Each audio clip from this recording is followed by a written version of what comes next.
El tema de hoy está basado en Lucas 10, capítulo 10, versículo 25 al 47.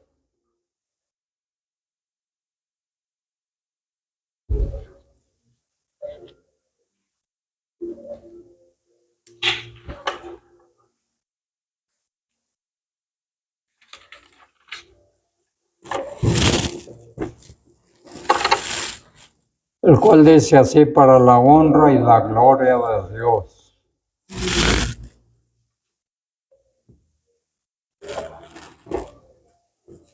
Más cualquiera, más en cualquier ciudad donde recibieren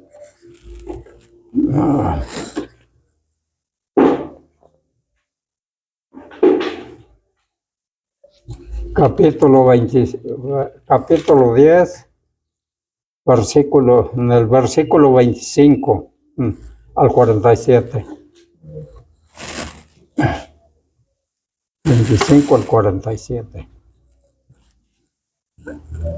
He aquí un intérprete de la ley se levantó y dijo, para probarle: maestro, ¿haciendo qué cosa obtendré la vida eterna? Y él le dijo, ¿qué está escrito en la ley? ¿Cómo lees? Aquel respondiendo dijo, amarás al Señor tu Dios con todo tu corazón, con toda tu alma y con todas tus fuerzas.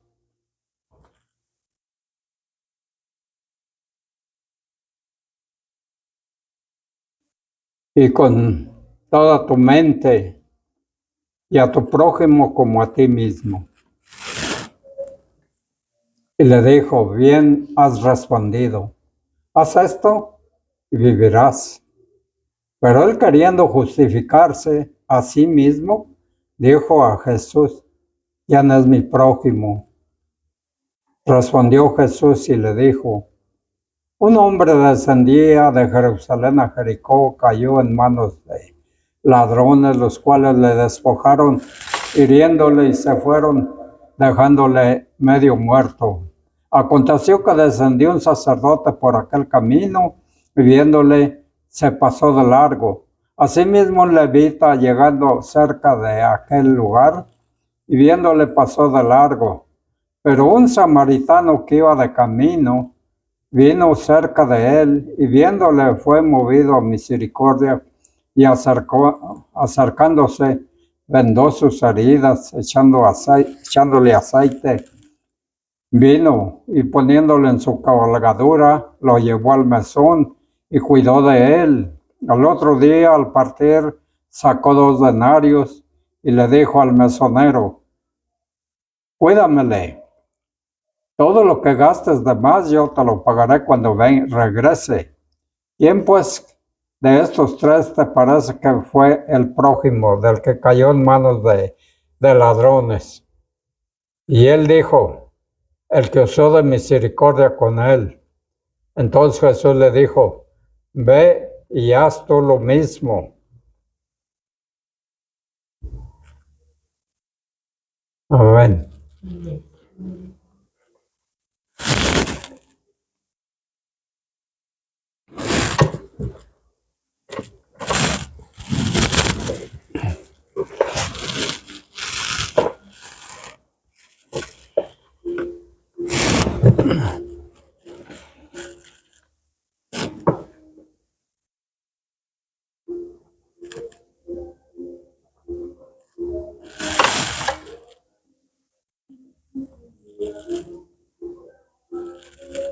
En la vida de todo ser humano,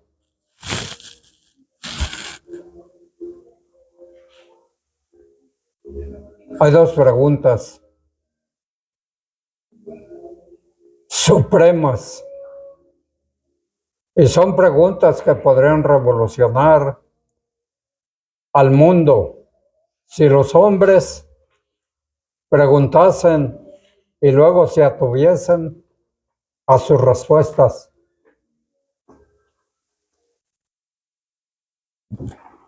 Un intérprete de la ley probó a Jesús, según el versículo 25.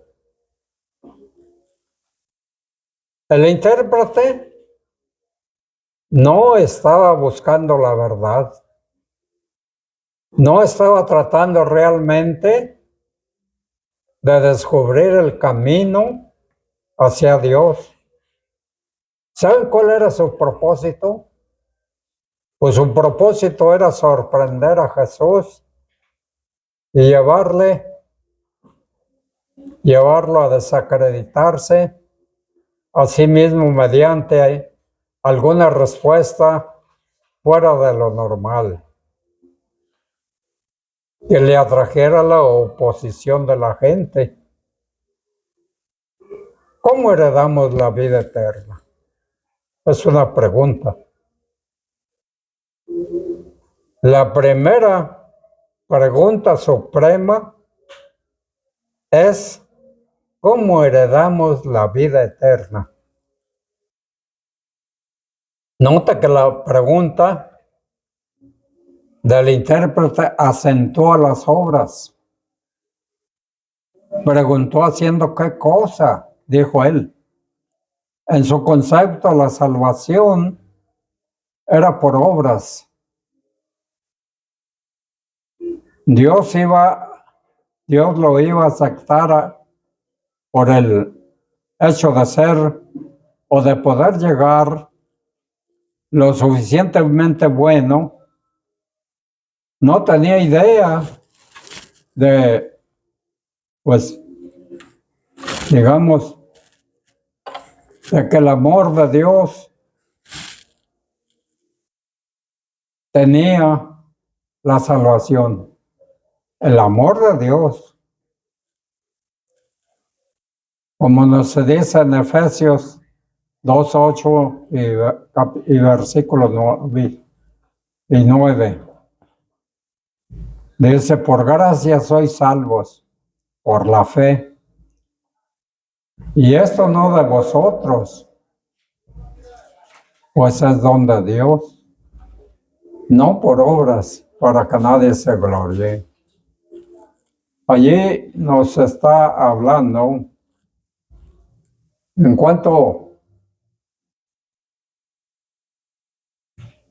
de lo que no alcanzaba a ver. Note con cuánta claridad guió Jesús a la conversión para explicar los pasos a la vida eterna. Primer paso: la ley tiene la respuesta. Si alguien desea vida eterna, tiene que buscar la ley de Dios. Nota las instrucciones de Jesús. El intérprete de la ley le dijo: ¿cómo lees? Él le dijo: ¿cómo lees? Y el intérprete tenía una pequeña llamada filactería, y que, digamos, en ella había varias páginas de las Sagradas Escrituras. Dios nos ha dado en términos claros las respuestas a la vida eterna, en términos tan claros que no tenemos excusa. Dios nos ha dado la vida eterna. ¿Sabe cómo? En Cristo Jesús. Mismo Dios, Cristo, mismo Dios, ha hecho que las palabras fuesen tan vividas por una vida humana, dándonos ejemplo de la vida ideal amar a Dios de manera suprema. Amarás al Señor tu Dios, amar a Dios como a tu propio Dios. Y esta es una relación personal, no es una relación distante. Dios no es impersonal. Dios está Dios no está, digamos, en algún lugar o sitio distante de nosotros, del espacio exterior y lejos, apartado. Dios es personal y está tan cerca de cada uno de nosotros que debemos estar personalmente involucrados con Él. Dios, como si estuviéramos cara a cara con Él. El mandamiento es: amarás al Señor tu Dios. Amar a Dios es algo activo, no muerto, inactivo o inactivo. Por eso debemos mantener una relación personal con Dios que sea viva y activa. Amarás a Dios con todo lo que eres, con todo tu ser, toda tu naturaleza. Jesús subdivide nuestro ser en 3 partes. Fíjese bien: corazón, alma y la mente. 2 de Tesalonicenses 3:5. Dice: el Señor enderece vuestros corazones en el amor de Dios y en la paciencia de Cristo. Tercero, amarás a tu prójimo como a ti mismo, dice. En esta parte de Escritura debemos ver que hay algunos hermanos y algunas personas del mundo pues no aman a su prójimo, porque este es como que dice: amarás a tu prójimo como a ti mismo. ¿Cómo hay que amar a nuestro prójimo? Cada uno de nosotros nos queremos, ¿verdad? O sea, no tratamos de dañarnos, todo lo contrario. Entonces, si una persona desea vida eterna, fíjese bien, tiene que amar a su prójimo. Y ahí es donde está la pregunta. Aquel intérprete de la ley no entendía lo que Jesús le estaba diciendo cuando dijo: y amarás a tu prójimo como a ti mismo. Entonces él no entendió, dijo: ¿quién es mi prójimo? Y su prójimo no era él, era una persona que podía estar necesitada y que se le puede brindar algún apoyo. Amarás a tu prójimo como a ti mismo. Y encontramos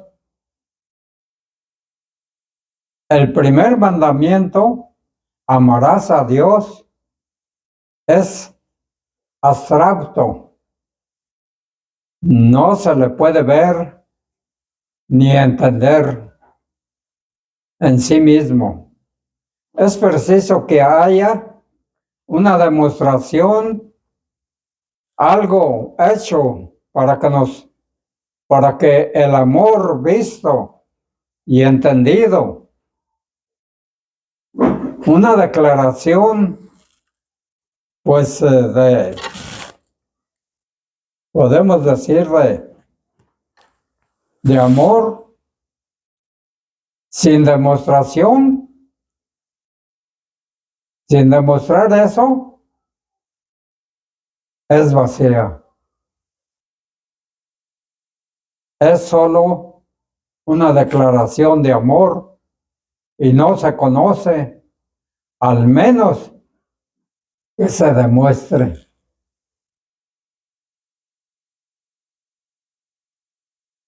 Aquí es preciso decir varias cosas importantes acerca del amor. El amor es una experiencia activa, latente. Esto es lo que Jesús estaba subrayando. El amor de Dios actúa, el amor actúa demostrándose a sí mismo. Es inadecuado y necio que una persona diga amar a Dios,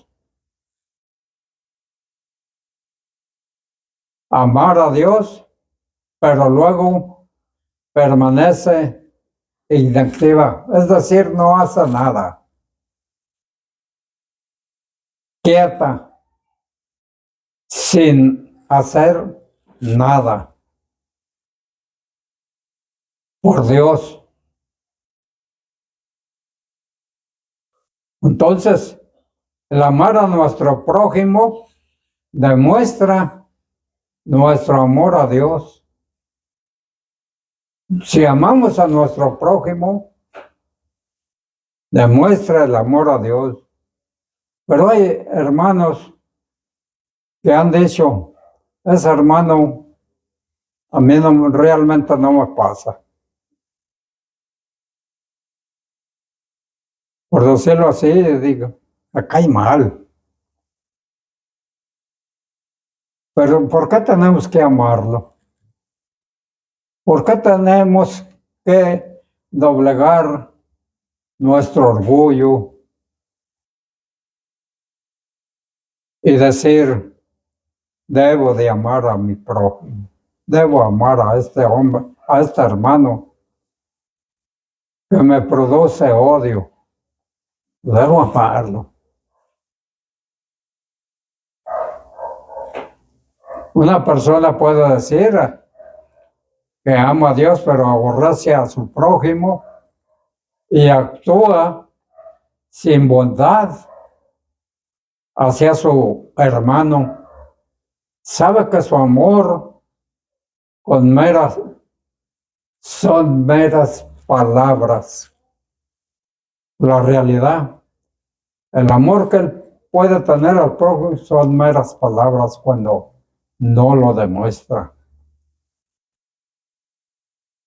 Si alguno dice, primero de Juan 4:20 y 21, si alguno dice, yo amo a Dios, dice el apóstol Juan, y aborrece a su hermano, fíjese lo que dice, es mentiroso, porque el que no ama a su hermano, el cual ha visto, ¿cómo puede amar a Dios que no le ha visto?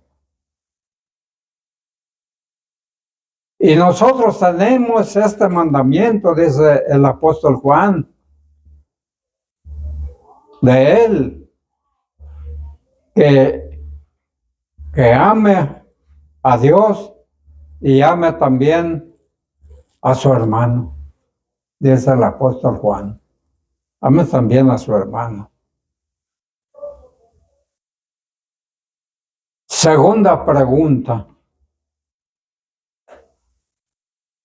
Dejo al intérprete de la ley, ¿quién es mi prójimo? La segunda pregunta de la vida es, ¿quién es mi prójimo? Note que el intérprete de la ley trataba de justificarse a sí mismo. Percibió que Jesús estaba diciendo que no había cumplido la ley y que había fallado en el amor a su prójimo, que no había cumplido la ley y había fallado en el amor a su prójimo. De modo que formuló la pregunta lógica: ¿quién es mi prójimo? Jesús respondió aprobando el tema sobre el corazón humano y haciendo lo que tantas veces había hecho, dando una ilustración. Hubo un viajero, dijo, necio, irresponsable, porque viajó por la ruta de Jerusalén a Jericó. ¿Sabe cómo se llamaba esa ruta de Jerusalén a Jericó? Se llamaba el camino de sangre, le llamaban. Porque en esa ruta había muchos peñascos y cosas en la ruta, y los ladrones la frecuentaban para robar a la gente y golpear a los que pasaban por allí. Se llamaba ruta de sangre. Entonces, por eso Jesús está diciendo que irresponsable viajó de Jerusalén por la ruta conocida por su peligro. Era a una distancia de aproximadamente 20 millas de Jerusalén, atravesando una zona silvestre, dispersa, rocosa en gran parte. Era morada favorita de ladrones merodeadores, y a tal extremo que la ruta era conocida como el camino de sangre. Los viajeros nunca iban solos por allí, por aquel camino. Siempre se hacían el viaje en caravanas. Por eso este viajero era irresponsable y necio, descuidado. Algunos incluso dirían que semejante imprudencia pues no merecía ninguna ayuda. Él se lo buscó porque se vino si sabe que este camino es peligroso, no merece ayuda. Pudieron decir, ¿verdad? ¿Cuántas personas son necias, imprudentes en la vida, exponiendo y destruyendo sus cuerpos por andar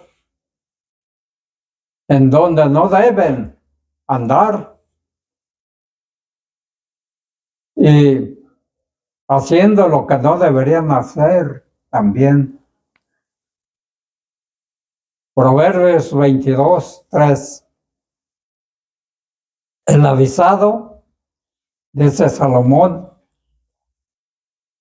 ve el mal y se esconde, mas los simples pasan y reciben el daño.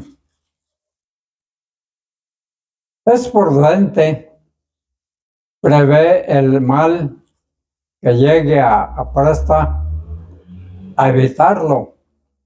Al ver formarse el nublado de la tormenta, pues corre la persona a refugiarse en algún lado, en algún sitio, ¿verdad? Y en Dios como su refugio o fortín. El simple, en cambio, pasa adelante y es decir, prosigue su camino sin percatarse del peligro y de pagar las consecuencias. Hubo un sacerdote, dijo Jesús, que antepuso su trabajo religioso al bienestar del hombre.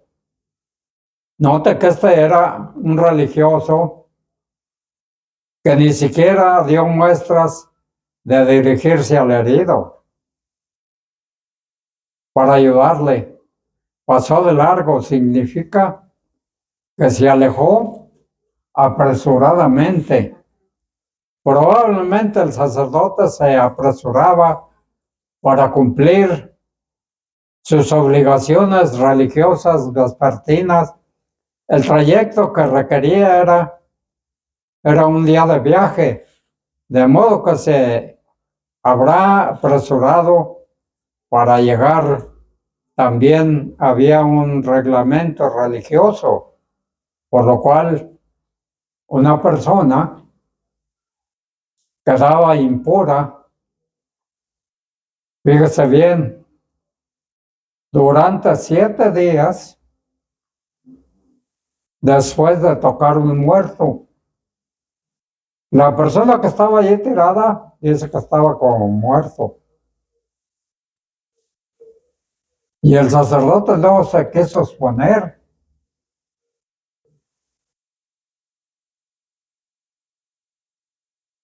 A su turno en sus obligaciones del templo. El sacerdote no iba a sacrificar su trabajo primordial y su privilegio para ayudar a aquel hombre. ¿Cuántos anteponen el trabajo e incluso el trabajo religioso? Hay personas que dicen, y les decimos, ¿por qué no viniste al culto? Puede decir, pues es que estaba trabajando, ¿verdad? Y así hay muchas personas. Entonces, los hombres, como viajeros medios muertos que necesitaban nuestra compasión y ayuda. Santiago 4:17. El pecado, pues, está en aquel que sabe hacer lo bueno y no lo hace. ¿Usted cree que el sacerdote no sabía esta parte? Claro, claro que lo sabía, pero lo descuidó aquel que necesitaba ayuda. Hubo también un levita. Un levita era una persona de los que recogen el diezmo, que antepuso su seguridad y la compasión. El levita fue conmovido, suficiente sensibilidad para acercarse y mirar al hombre, pero rehuyó el prestarle ayuda. Tal vez temía ser identificado por los ladrones o temía que los ladrones estuvieran ocultos en las sombras de aquellas rocas alrededor, o sentía que al ocuparse de aquel hombre en desgracia, sencillamente sería mucha molestia. Proverbios 24, 11 y 12. Libra a los que son llevados a la muerte, porque si digieres en lo No lo supimos, fíjese lo que está diciendo. Si dijeras no lo supimos, ¿acaso no lo entenderá el paso? ¿No lo entenderá el que pesa los corazones? El que mira por tu alma, el que te conocerá y dará al hombre según su obra, está diciendo, ¿verdad? El buen samaritano antepuso la compasión, todo lo demás, prejuicios, opiniones, trabajo, tiempo, energía, dinero. Esta persona que era tenida como un gran pecador, era aborrecida por los judíos. Mire usted, nos enseña de esta manera aquel que lo tenían como un gran pecador. Incuestionable, ¿quién es nuestro prójimo? El buen samaritano dio su corazón, su compasión, su todo a efectos de ayudar al hombre desesperado.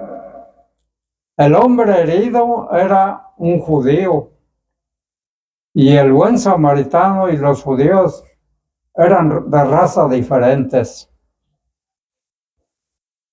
Diferentes razas que se aborrecían y despreciaban mutuamente. Nunca hubo prejuicios más profundos que los que había en estas dos razas. Lucas 10:33.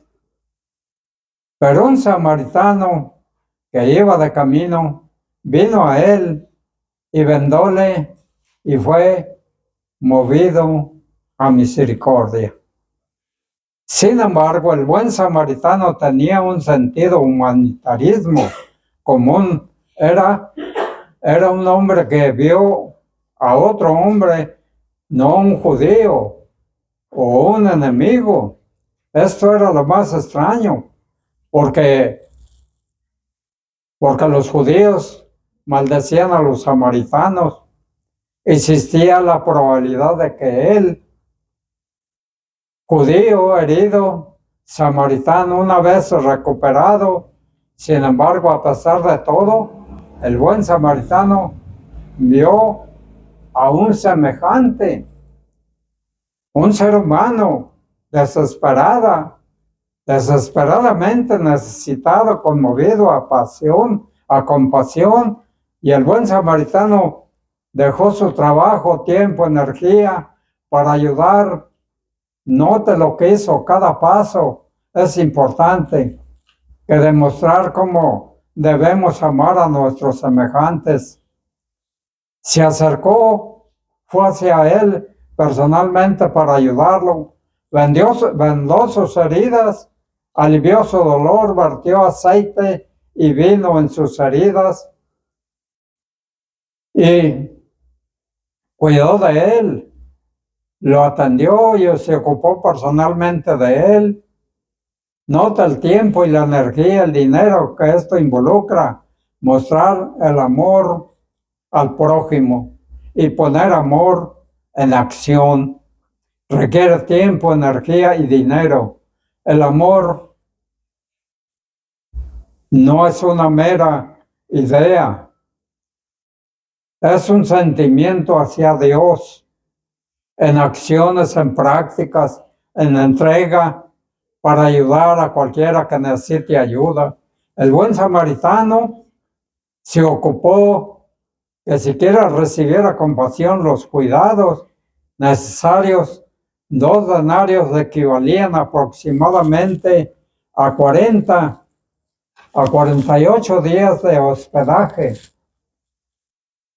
en aquel tiempo y comida, una considerable suma.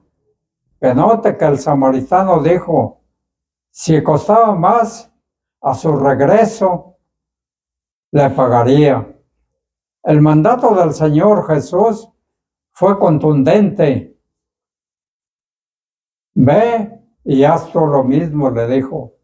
Note un aspecto importante. Cristo todavía no había respondido al intérprete de la ley. No era necesario.